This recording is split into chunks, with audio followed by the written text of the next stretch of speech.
Concernant la physiopathologie du syndrome d'apnée de sommeil, la docteure Solange Madel, assistante au service de la CHU de Bonneville-Alsace. Manifestation pour l'invitation. Alors, je suis chargée de parler de la physiopathologie du syndrome d'apnée de sommeil, ce qu'on appelle maintenant le syndrome d'apnée hypopnée obstructive du sommeil. Je vais commencer par rappeler que le syndrome d'apnée de sommeil, ça ne fait qu'une partie de large spectre de pathologies, qui sont les troubles respiratoires obstructifs du sommeil. Ces troubles respiratoires, en fait, ils ont en commun une résistance au passage de l'air dans le pharynx pendant le sommeil, qui peut aller jusqu'à l'arrêt de ce flux aérien dans le pharynx. Alors la question ici, c'est quoi? Pourquoi ces patients qui ont des troubles respiratoires obstructifs du sommeil, dans notre cas particulier le syndrome d'apnée, ils n'ont pas, la plupart de ces patients n'ont pas de troubles respiratoires en effet pendant la journée, alors qu'ils les présentent pendant le sommeil. Alors qu'est-ce qui se passe exactement dans le sommeil? C'est pour cette raison, je pense qu'il faut tenir à comprendre la physiopathologie du syndrome d'apnée de sommeil pour comprendre cette pathologie, pour comprendre ses conséquences, pour comprendre aussi l'enregistrement respiratoire du sommeil et surtout pour justifier par la suite notre attitude thérapeutique. Alors, en fait, je suis basée sur la définition du syndrome d'apnée de sommeil pour mettre mon plan et pour aborder cette physiopathologie. Alors, le syndrome d'apnée de sommeil, c'est dû donc à un collapsus partiel ou complet nocturne du pharynx avec persistance des mouvements respiratoires. Alors, nous voyons qu'il y a ici quelques mots clés qui sont respiration, pharynx, nocturne et collapsus. C'est pour cette raison, donc, j'ai choisi comme plan pour cet exposé pharynx et respiration, sommeil et respiration et les mécanismes du collapsus pharyngé. Alors, on va commencer par le couple pharynx et respiration. Alors, on dit rappel anatomie, notre pharynx ça fait partie des voies supérieures du pharynx. Donc, voilà le flux aérien, depuis les fosses nasales, le pharynx, le larynx et puis la trachée. Bien sûr, comme on peut avoir une respiration buccale. Alors, le pharynx, il est formé en fait de deux étages. Le nasopharynx, c'est la partie supérieure du pharynx.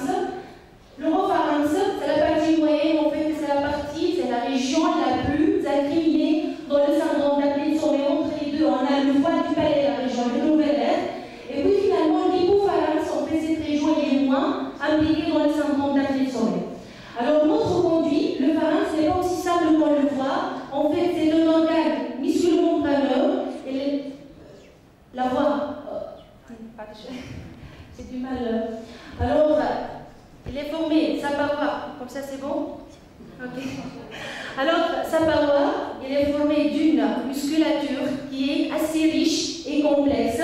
Les muscles du pharynx sont divisés en muscles contracteurs et muscles dilatateurs. Ce qui nous intéresse ici, ce sont les muscles dilatateurs du pharynx. Ce sont eux qui sont impliqués dans le syndrome d'apnée de sommeil. C'est quoi le rôle des muscles dilatateurs du pharynx? C'est le maintien ouvert en permanence du pharynx. Alors, les principaux muscles dilatateurs du pharynx sont le muscle tenseur du voile du palais. Voici donc le muscle tenseur du voile du palais. C'est une vue postérieure là, du voile du palais. Le nasopharynx c'est plus bas, la cavité buccale. Donc le tenseur du voile du palais, depuis le voile du palais jusqu'à la base du crâne. Son rôle c'est quoi? Le tenseur du voile du palais, c'est un avancement, c'est une rétraction antérieure du voile du palais. C'est un mouvement antérieur du voile du palais. Les autres muscles donc, dilatateurs du pharynx sont les muscles masticateurs, qui sont le masséter et les muscles pyrépidiens. C'est quoi le rôle des muscles masticateurs? De ces muscles masticateurs, c'est l'élévation et la propulsion antérieure de la mandibule. Le troisième muscle dilatateur, c'est le muscle gynoglosse. En fait, le muscle gynoglosse, c'est le principal muscle de la langue. Il s'étend depuis donc, la mandibule se termine au niveau de la langue. Ce muscle gynoglosse, c'est le principal muscle dilatateur du pharynx. Alors, cette musculature-là, elle est responsable en fait d'une caractéristique très importante de ce conduit-là, c'est la souplesse. C'est ce qu'on appelle donc un tube de pharynx, c'est un tube qui est collabable, c'est un tube qui peut se déformer, c'est un tube qui peut se fermer. C'est la partie la plus vulnérable des voies aériennes supérieures et sa particularité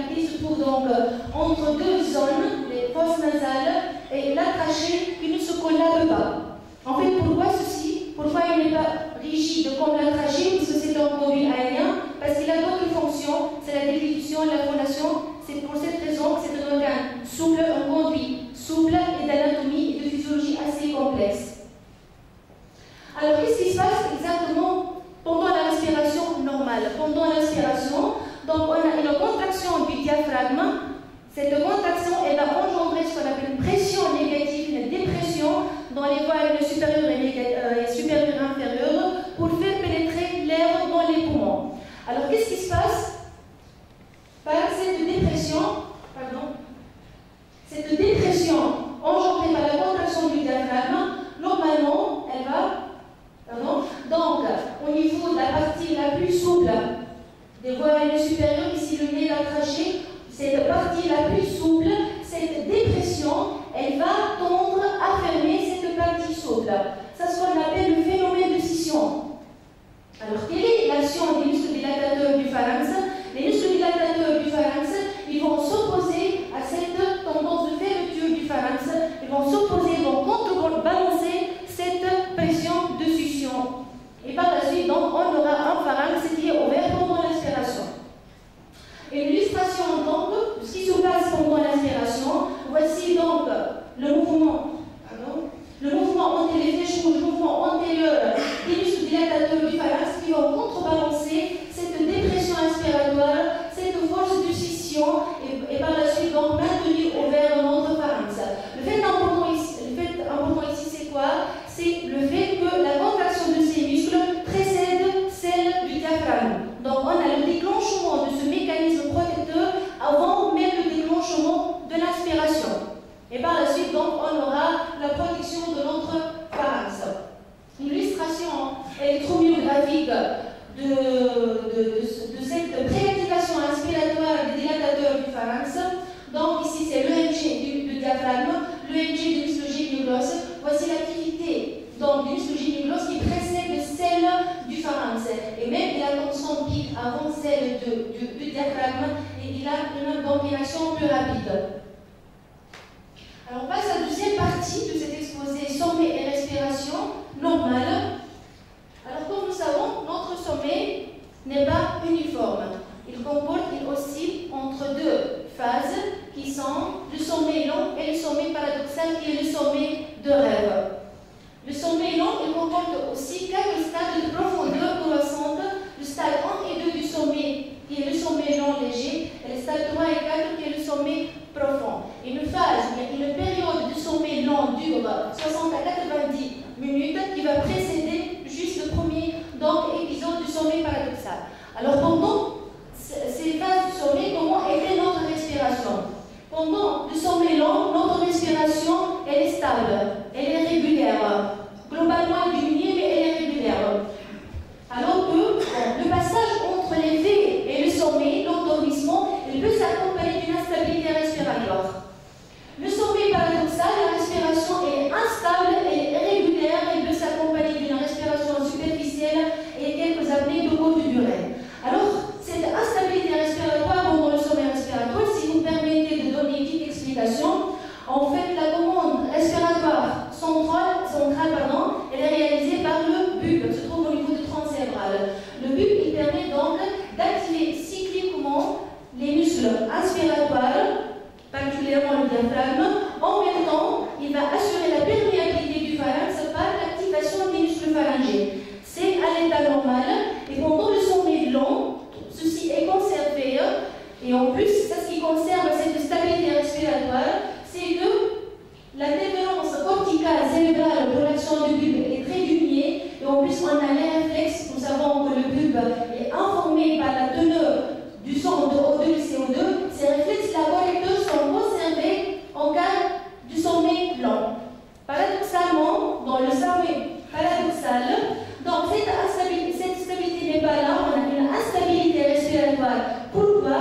Parce qu'on a ces afférences suprabulbaires, donc l'action du cerveau sur le bulbe est plus importante, et en plus, ces réflexes correcteurs, régulateurs sont très diminués. De ce fait, donc, on aura une activation conservée du muscle inspiratoire, alors que l'activation des muscles pharyngés est très diminuée. Ceci peut mettre donc en jeu notre respiration. Alors,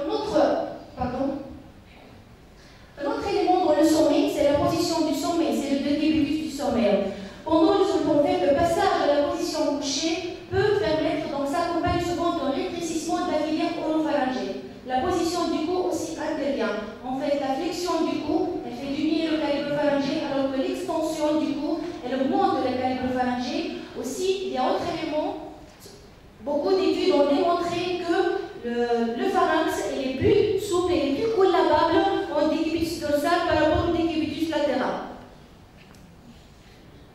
Alors, toujours dans le cadre de la position du sommet, le décubitus sommet, c'est une théorie en fait qui est récente. C'est la théorie des liquides extravasculaires, des liquides tissulaires. En fait, les liquides tissulaires, pendant la journée, ils vont s'accumuler dans la partie inférieure du corps par la gravité. Lors du sommet, et le décubitus du sommet, donc on aura un passage de ces liquides, comme c'est schématique ici, le passage de ces liquides vers le tronc et vers le pharynx. De ce fait, on aura un modèle pharyngé, un rétrécissement pharyngé, ça met en compte la collapsibilité du pharynx. Alors passons à la troisième partie, maintenant les mécanismes du collapsus pharyngé qui vont donner les apnées de sommet. Lorsqu'on dit collapsus, donc les mécanismes aussi physiopathologiques de la définition, comment on va se terminer ce collapsus et des conséquences. Alors le collapsus pharyngé est dû en fait à une mise en jeu de l'efficacité des muscles dilatateurs du pharynx. Ces muscles dilatateurs peuvent être altérés par plusieurs facteurs, par la suite ils ne vont plus s'opposer à la pression de cession qu'on a déjà vu, à cette dépression inspiratoire. On aura donc une fermeture du pharynx. Et tant que le pharynx se ferme, tant que la pression inspiratoire augmente, et donc la dépression donc augmente, et donc que le collapsus s'aggrave. C'est une illustration ici, le chemin de la littérature histogramme, ça montre la différence. Ici, l'activité des muscles dilatateurs du pharynx chez des apnées du sommet. Ici, chez des patients normaux, on voit la différence d'activité est très diminuée chez les patients apnéiques du sommet. Alors, le collapsus pharyngé peut être partiel, n'est pas complet, ça peut être responsable de renflement, syndrome de haute résistance des voies aériennes, d'hypopnée, comme aussi le collapsus peut être complet en faisant ce qu'on appelle des apnées. Et ça définit en fait la notion de pression critique de fermeture, donc qui ferme complètement le pharynx. Alors, les facteurs qui interviennent, qui vont augmenter la collapsibilité du pharynx, en fait, ils sont divisés en facteurs anatomiques et en facteurs dynamiques, si on peut faire ça. Alors, les facteurs anatomiques, donc, il y a un rétrécissement anatomique des voies supérieures. Les facteurs dynamiques sont représentés par l'augmentation de la compliance, de l'élasticité de la paroi pharyngée et par le retard d'activation des muscles dilatateurs du pharynx par rapport au diaphragme. Alors, on va les détailler un par un. Le rétrécissement anatomique du calibre des voies aériennes supérieures peut être dû soit à des anomalies, des obstacles anatomiques, soit à une infiltration odémateuse des parois au cours de cette infection endocrine, comme le syndrome de Cushing, comme on peut avoir une infiltration graisseuse dans des dépôts graisseux au niveau des parois pharyngées dans le cas de l'obésité. Donc l'obstruction, le stade anatomique, en fait, il peut être nasopharyngé, il peut être nasopharyngé ici, rétrovélaire, il peut être oropharyngé, il peut être aussi rétro-épiglottique. Un stade nasopharyngé peut être dû à une tumeur, peut être dû à un voile, comme c'est ici le rétrécissement de la région rétrovélaire par un voile qui est long et épais. C'est un rétrécissement qu'on appelle linéaire. Ce rétrécissement dans la même région, ici c'est circulaire, il est dû à deux éléments ici, par un voile qui est long et épais, et aussi par un épaississement des parois latérales du pharynx, qui sont dus soit à une infiltration graisseuse, soit à des grosses amygdales palatines. La région oropharyngée, elle peut s'offrir soit par une macroglossie, donc une grosse base de langue comme c'est ici par rapport à la normale, soit une hypertrophie des amygdales palatines, une hypertrophie des amygdales linguales comme c'est ici, pardon. Ça peut être aussi rétréci par une rétrognatsie, par une micrognatsie, mais aussi on peut avoir des anomalies constitutionnelles comme une position ici, par rapport à la normale, une position basse de l'os hyoïde. Qu'est-ce qui va donner cette position basse? Elle va donner ce qu'on appelle donc une bascule de la langue en bas et en arrière, ce qu'on appelle une dorsalisation de la langue, et par la suite un rétrécissement de la région rétro-basilinguale. La troisième région, en fait, elle est moins appliquée dans le SAS, mais en fait, elle est sous-estimée par rapport à ce qui est dit dans les séries de la littérature. Donc, la région rétro-épiglottique, elle peut être due à deux problèmes, soit une forme d'épiglotte anormale, une épiglotte enroulée qui peut fermer le pharynx, soit une bascule de l'épiglotte en arrière, elle va obstruer donc le pharyngolarynx comme c'est ici. Donc l'illustration schématique donc, de l'obstacle anatomique, ici c'est la boîte osseuse pharyngée et la muqueuse, et les bâtiments donc en dedans, c'est l'état normal. En cas d'obésité, on a une infiltration graisseuse, un épaississement muqueux, une hypertrophie muqueuse avec une boîte osseuse qui est normale. Voici donc, on a un rétrécissement par une hypertrophie muqueuse, sachant que dans l'obésité, l'épaississement est surtout latéral. Et en cas d'anomalie maxillaire ou mandibulaire, on a une boîte osseuse qui est diminuée à une muqueuse qui est des bâtiments normaux, donc un rétrécissement d'origine osseuse du pharynx. Le deuxième élément, deuxième facteur qui augmente la collapsibilité du pharynx, c'est l'augmentation de la compliance, de la souplesse, de la paroi pharyngée des patients apnéiques par rapport aux patients normaux, par rapport aux sujets normaux. Cette augmentation de l'élasticité est due soit à une infiltration graisseuse, donc nous voyons que l'obésité intervient par des facteurs anatomiques et par des facteurs dynamiques. Soit il y a des facteurs génétiques, en fait on peut avoir des apnéiques dans la même famille, une dette de sommeil, une fragmentation de sommeil aussi va augmenter donc la souplesse et l'élasticité du pharynx. Le troisième facteur, c'est le retard d'activation des muscles-dilatateurs du pharynx par rapport donc au diaphragme. Ceci peut être dû soit à une privation de sommeil, à une prise de poids aussi. La prise de poids peut donc donner ceci, la prise d'alcool, de sédatifs, ils vont aggraver la stabilité du contrôle nerveux pendant l'endormissement et le sommeil paradoxal.